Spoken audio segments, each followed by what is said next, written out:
Hey everybody, you got Marcel here. Great to be back. I made a video yesterday. It started out as dating foreign thoughts, what you should know first, or something equivalent to that. It was demonetized and throttled back, and I went ahead and pulled some of the tags off of it that said anything about foreigners or that sort of speak, and put it back with just sort of generic tags, as well as changing the title to "Should I Travel to Meet Her?" It was then monetized, left it there for a little while, and switched it back over to the original title, and it went back to demonetized.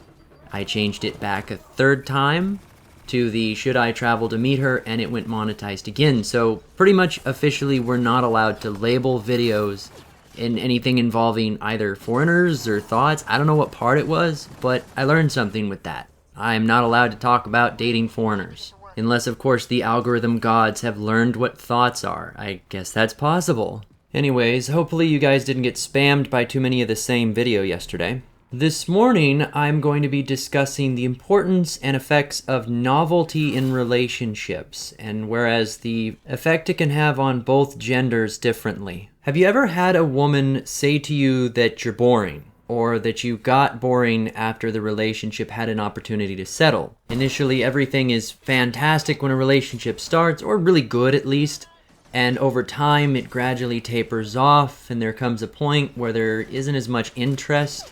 She gets distracted, starts going out more with friends. Before you know it, you're bickering about things. She's off and spends little time at home, and then finally it verges on fights and arguments, and eventually leads to the destruction of the relationship. I'm sure most everybody's gone through that at some point. See, I believe people have different motives and end goals within their relationships. And for the average person, depending on gender, you can usually separate it into two categories. See, there's the side that's focused primarily on romance, which for men, that would be the committed female that's going to be there with him, support him in emotional ways. In essence, he's looking at having a wife, having someone that's going to stay there and be dedicated with him. For women, that could be a guy that's going to stick around and support her financially, take care of her emotionally, soak up some of that emotional drama she has to dump off from time to time. Essentially the role that a beta male would probably fill. Then you have the other category of men and women, which are pretty much thrill seekers. They might be out there looking to get laid. They might be out there looking for a good time. In the case of men, you've got your pickup artists, your guys that are hooking up with women at bars, trying to have a good time. But there's not really any intent to stay with the woman after the fact. In the case of women, it's going to be the ones that are riding the carousel, They're out there chasing the alphas, the chads, the ones that are going to give them the greatest thrills and the excitement of a new, fresh experience. I think that everybody enters a relationship with at least some level of intent behind it for an end goal in sight. Though it is entirely possible that that could change over time, I would say that it tends to be a self-fulfilling prophecy. If someone enters a relationship with the intent of it not lasting very long, it probably is not going to. Almost the concept of it was fun while it lasted, and it lasted while it was fun. So having established that both men and women exhibit these behaviors, I've been considering how many of my past relationships actually played out where they ended just because I got boring. Not because of lack of effort, and certainly not because I changed as a male, but more likely because I didn't change enough. I wasn't able to keep her intrigued. The freshness and newness of the relationship wore off. I believe that people are chasing the high, that thrill of a first kiss, and the experience of going out on a first date, the excitement of hoping that they will reach down and hold their hand for the very first time. And just like anything else, after weeks, months, or even years of holding that same person's hand, they lose interest in it, and it becomes almost a chore. The infamous boredom that creeps into the not-so-everlasting relationships. Now, why am I bringing all of this up? How does it relate to MGTOW? First of all, I'm going to point out why these kind of behavioral patterns are dangerous to men and can actually drive them to make poor decisions. I'm going to pull apart why they destroy relationships in the long run, and I'm going to point out why for women it is often an unwinnable challenge that will ultimately lead to the relationship's demise, regardless of whatever the man tries to do. Keep in mind, as I said in the beginning, that people's intent upon entering the relationship can be different, and that may affect whether or not they will ever go through this, but it can change back and forth. So a person who's wanting romance can still get bored, and a person who is looking for a good time could, quote-unquote, fall in love and decide to try and make it something longer lasting. So speaking from my perspective, back when I was dating, I went through phases where I would be interested in speaking to a lot of different women. I would go interact with them. Sometimes I would wind up dating them, sometimes I would not, but I was meeting lots of people. There was a time frame when I was going out and flirting and hooking up and going through the motions of sort of establishing a relationship that could potentially last long term, but right about the time that it was established and I'd accomplished that, I lost interest.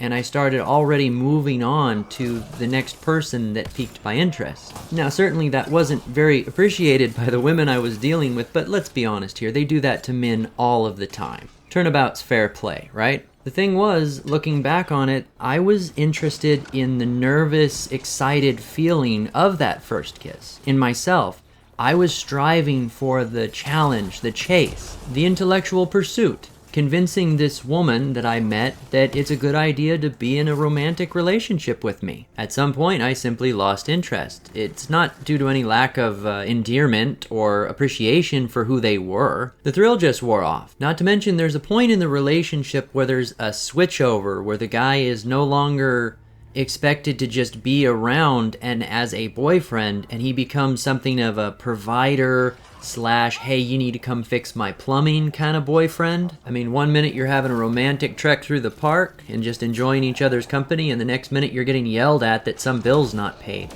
How in the hell does that happen? Is it any surprise that I found that extremely boring? So why are these kind of behaviors dangerous when it comes to men and their experiences with women? Well, to be frank, it's quite possible that the guy doesn't actually want to be with the woman. Not that being with any of them is a good idea in the first place, but the act of engaging with them on that deep of an emotional level, especially nowadays, is an unnecessary risk. There are far better outlets to find excitement and thrill and even a challenge than to deal with women and dating. Though now that I've pointed out these behaviors in men, and everybody's probably just nodding their head like, yeah, there are guys that are players, people do that. Now I'm going to point out my views on the female gender, and people are going to go like, no, Marcel, you can't talk like that. Those are women. You're not allowed to speak about them, despite it being the exact same behaviors. You see, I believe that the average woman is actually striving to have both. She wants the thrill, the fresh excitement, the experience of an alpha or a Chad, as well as the security and the comfort and the financial stability of a beta or a cuck.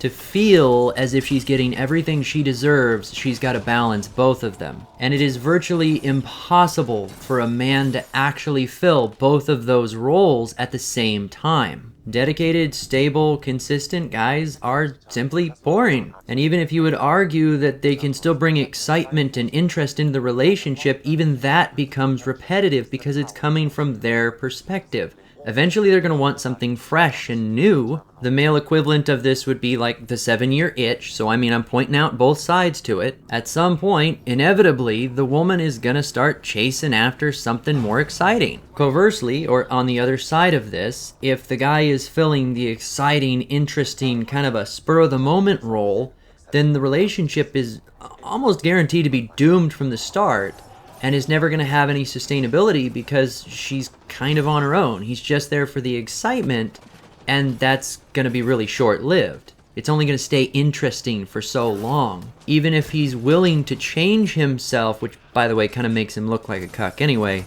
but even if he is willing to change himself to suit new, fresh things to put to her needs, eventually she's going to land on something that she doesn't like in him, and that's going to be her excuse to leave anyway. She doesn't want a new personality or a new version of the same old boyfriend. She wants a different boyfriend who acts the new way. And even if she's in a position, in this society at least, where she can't leave the guy that she's with for whatever reason, eventually she's going to find a way to get that excitement around his back. Because culturally there's no incentive for her not to.